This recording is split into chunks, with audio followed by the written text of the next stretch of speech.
By the name Morgan Michael Mandu. I'm a part-final student at the University of Zimbabwe. Currently, I'm studying mechanical engineering at the Department of Industrial and Mechatronics. I stay in Chitungwiza. There isn't much about me. I'm just a simple guy who's trying to do something good to the community. The solar-powered scarecrow was part of the project that I was supposed to complete as a part 3 mechanical engineering student at the University of Zimbabwe. So we're told to find solutions to the problems that the nation is facing. So in my own quest, I had to solve problems that are being faced by the farmers in Zimbabwe. For example, then I found out that there is wheat shortages in Zimbabwe. And then after that, I had to find, I did a research on what is decreasing the production rate of wheat in Zimbabwe. And then I found out that the quilly beds are amongst the predators that are eating the wheat in Zimbabwe. And then, so farmers recently, they've been using traditional scarecrows to chase away the quilly beds. And then they've proven to be ineffective as the birds are getting used to the traditional scarecrows. And then other farmers are using pesticides to combat the quilly birds. But other grain marketing boards are also complaining about the grade that is being produced due to the wheat that has been using pesticides. So I had to come up with a bioacoustic solution.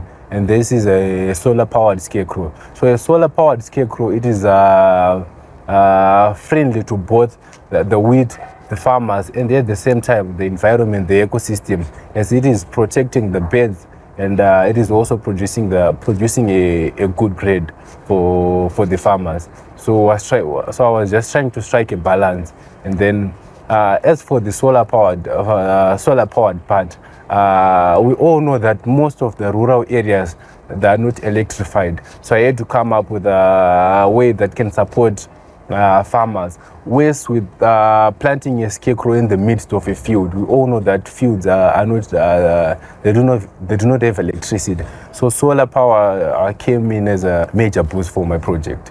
My inspiration in the engineering space is determined by a lot of guys, but local I've got 2 guys. The first one is Maxwell Chikumbuzo. We all know the guy who who invented the television, which uses the electromagnetic radiation sort of.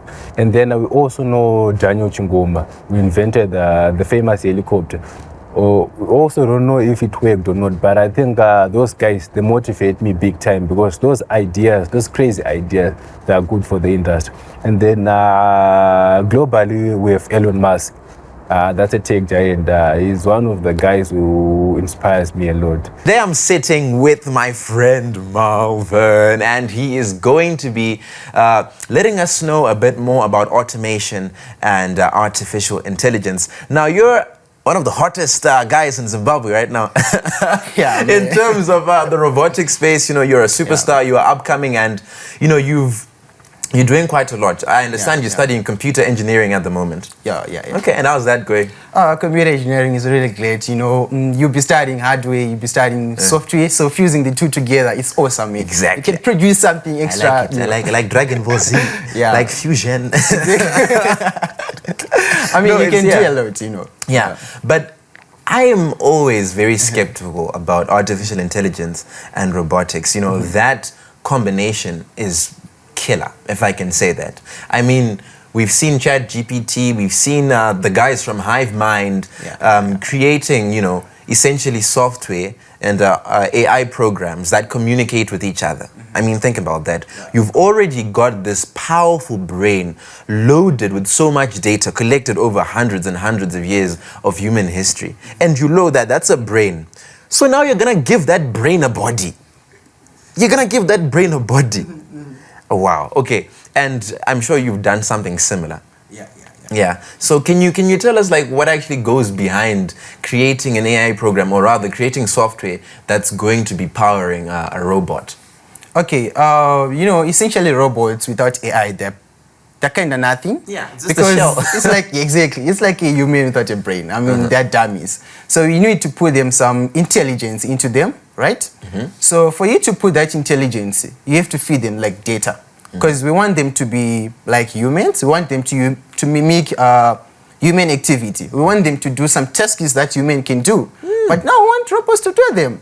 So what actually happens is we are training, like the same way you train a kid from a young age till they grow. They get some, oh, I can do this, I can do that, I can't do this, I can't do this, you know. Yeah. So I think that's the same thing that happens when you take AI and to put it into robots.